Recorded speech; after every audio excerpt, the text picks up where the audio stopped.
ಎಲ್ಲರಿಗೂ ನಮಸ್ಕಾರ. ಡಾಕ್ಟರ್ ಮಹರ್ಷಿ ಜೈ ಶ್ರೀನಿವಾಸನ್ ಗುರೂಜಿ ಟಿವಿಯ ಸಮಸ್ತ ವೀಕ್ಷಕರಿಗೆಲ್ಲರಿಗೂ ಡಾಕ್ಟರ್ ಸುಮಾ ಮಾಡುವ ನವರಾತ್ರಿಯ ಶುಭಾಶಯಗಳು. ತಮ್ಮೆಲ್ಲರಿಗೂ ಊರ್ಜಾ ಸನಾತನ ಸಂಸ್ಕಾರ ಗುರುಕುಲ ಶಿಕ್ಷಣಕ್ಕೆ ಸ್ವಾಗತ ಸುಸ್ವಾಗತ. ಗುರೂಜಿಯವರ ಆಶೀರ್ವಾದದೊಂದಿಗೆ ನಾವಿವತ್ತು ಮಹಾದೇವಿಯ ಮೂರನೇ ಅಂಶವಾದಂತಹ ದೇವತೆ ಬಗ್ಗೆ ಮಾತಾಡ್ತಾ ಇದ್ದೀವಿ. ಅದಕ್ಕಿಂತ ಮುಂಚೆ ತಾವೆಲ್ಲ ಕೂಡಲೇ ಡಾಕ್ಟರ್ ಮಹರ್ಷಿ ಜೈ ಶ್ರೀನಿವಾಸನ್ ಗುರೂಜಿ ಟಿವಿನ ಸಬ್ಸ್ಕ್ರೈಬ್ ಮಾಡಿ, ಲೈಕ್ ಮಾಡಿ, ತಮ್ಮೆಲ್ಲ ಸ್ನೇಹಿತರಿಗೂ ಶೇರ್ ಮಾಡಿ ಅಂತ ಹೇಳ್ತಾ ದೇವಿ ಬಗ್ಗೆ ತಿಳ್ಕೊಳ್ಳೋಣ ಬನ್ನಿ. ನವದುರ್ಗೆಯರಲ್ಲಿ ಮೂರನೇ ಅಂಶವಾದಂತಹ ದೇವಿಯೇ ಚಂದ್ರಘಂಟ. ಚಂದ್ರಘಂಟ ದೇವಿಯ ಒಂದು ಪ್ರಾಮುಖ್ಯತೆ ಬಹಳ ಅಪಾರವಾದದ್ದು ಮತ್ತು ವಿಶೇಷವಾದದ್ದು.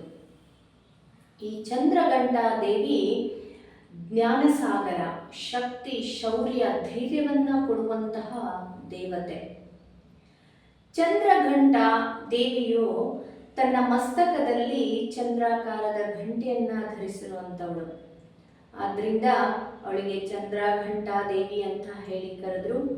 ಮತ್ತೆ ದೇವಿ ಹೇಗಿದ್ದಾಳೆ, ಅವಳನ್ನ ಏನೆಲ್ಲ ಕರೀತಾರೆ ಅಂತ ಹೇಳಿದ್ರೆ, ಚಂದ್ರಘಂಟ ದೇವಿಯನ್ನ ಚಂದ್ರಖಂಡ ಅಂತ ಹೇಳಿ ಕರೀತಾರೆ, ಚಂಡಿಕಾ ಅಂತ ಹೇಳಿ ಕರೀತಾರೆ.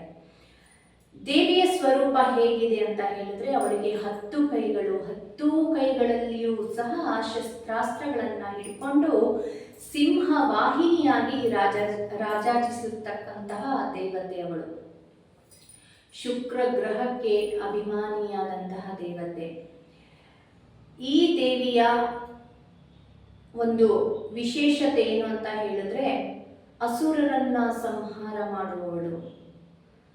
ಆ ಅಸುರರನ್ನ ಸಂಹಾರ ಮಾಡಿ ಅವಳನ್ನ ಪೂಜಿಸುವವರಿಗೆ ಸಂಪತ್ತು ಮತ್ತು ಸಮೃದ್ಧಿಯನ್ನ ದಯಪಾಲಿಸುವಂತಹ ದೇವತೆ. ಚಂದ್ರಘಂಟ ದೇವಿಯ ಒಂದು ಹಿನ್ನೆಲೆಯನ್ನು ತಿಳ್ಕೊಳ್ಬೇಕು ಅಂತ ಹೇಳಿದ್ರೆ, ಏನು ಹಿಮಾಲಯ ಮತ್ತೆ ಮೈನಾದೇವಿಯ ಪುತ್ರಿಯಾಗಿ ಪಾರ್ವತಿ ಶಿವನನ್ನ ಕುರಿತಾಗಿ, ಶಿವನೇ ತನ್ನ ಗಂಡನಾಗಿ ಸಿಗ್ಬೇಕು ಅಂತ ಹೇಳಿ ಕಠಿಣ ತಪಸ್ಸವನ್ನ ಮಾಡ್ತಾಳೆ. ಆ ತಪಸ್ಸಿಗೆ ಮೆಚ್ಚಿ ಶಿವ ಪಾರ್ವತಿಯರ ಮದುವೆಯ ನಡೆಯುವಂತಹ ಸಂದರ್ಭದಲ್ಲಿ ಶಿವ ತನ್ನ ಘೋರ ರೂಪದಿಂದ ಬರ್ತಾನೆ. ಗಣಗಳ ಸಮೇತ ಶಿವನ ಹಿಂದಿರ್ತಕ್ಕಂತಹ ಒಂದು ಏನು ಆ ಅಘೋರ ಒಂದು ಇರುತ್ತೆ, ಘೋರವಾದ ರೂಪದಿಂದ ಬಂದಾಗ ಪಾರ್ವತಿಯ ತಾಯಿ ಮೂರ್ಛೆಗೊಳ್ತಾಳೆ. ಆಗ ಪಾರ್ವತಿ ಈ ಚಂದ್ರಘಂಟ ರೂಪದಿಂದ ಶಿವನ ಮುಂದೆ ತನ್ನ ರೂಪವನ್ನ ತೋರಿಸಿ, ಚಂದ್ರಘಂಟ ರೂಪದಲ್ಲಿ ಅವಳು ಪ್ರತ್ಯಕ್ಷಳಾಗಿ ಶಿವನನ್ನ ಅವನ ಸಹಜ ಸ್ವರೂಪದಲ್ಲಿ ಬರಲಿಕ್ಕೆ ಪ್ರಾರ್ಥನೆ ಮಾಡ್ತಾಳೆ. ಹಾಗೆ ಶಿವ ಮತ್ತೆ ತನ್ನ ಸುಂದರ ರೂಪವನ್ನ ಧರಿಸಿ ಬಂದು ಶಿವ ಪಾರ್ವತಿಯರ ಮದುವೆ ಆಗುತ್ತೆ ಅಂತ ಹೇಳಿ ಪುರಾಣಗಳು ಹೇಳುತ್ತೆ.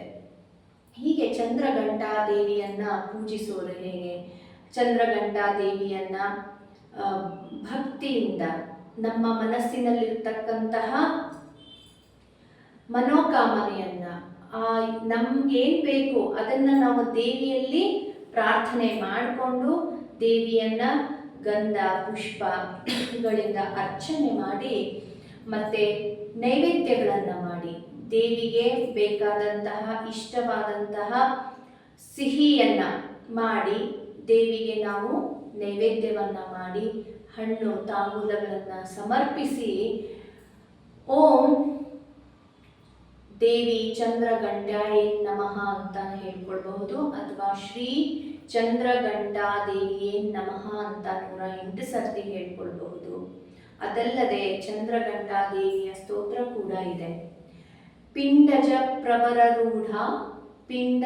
ಪ್ರಭವರೂಢ ಚಂಡಕೋಪಾಸ್ತ್ರ ಕರ್ಯುತ ಪ್ರಸಾದಂ ತನುತೆ ಮಹ್ಯಂ ಚಂದ್ರಘಂಟೇತಿ ವಿಶ್ರುತ ಅಂತ ಹೇಳಿ ಶ್ರೀ ಗಂಠಾ ಏನ್ ನಮಃ ಅಂದರೆ ಚಂದ್ರಘಂಟಾಯ ನಮಃ ಅಂತ ಏನು ಹೇಳ್ತೀರಾ, ಚಂದ್ರಘಂಟಾಯ ದೇವಿ ಏನ್ ನಮಃ ಅಂತ ಹೇಳ್ತಾ ಶ್ರೀ ಚಂದ್ರಘಂಟಾ ದೇವಿಯನ್ನ ಸ್ಮರಿಸಿದಲ್ಲಿ ಖಂಡಿತವಾಗ್ಲೂ ನಮಗೆ ಚಂದ್ರಘಂಟಾ ದೇವಿಯು ಸಂಪತ್ತು ಸಮೃದ್ಧಿಯನ್ನ ನೆಲೆಸುವಂತೆ ಮಾಡ್ತಾಳೆ. ಮತ್ತೆ ನಮಗೆ ಜ್ಞಾನ ಸಾಗರವನ್ನ ಕರುಣಿಸಿ ಶಕ್ತಿ, ಶೌರ್ಯ, ಧೈರ್ಯವನ್ನು ಕೂಡ ಅವಳು ನಮಗೆ ಕರುಣಿಸ್ತಾಳೆ ಅಂತ ಹಿರಿಯರು ಹೇಳಿದ್ದಾರೆ.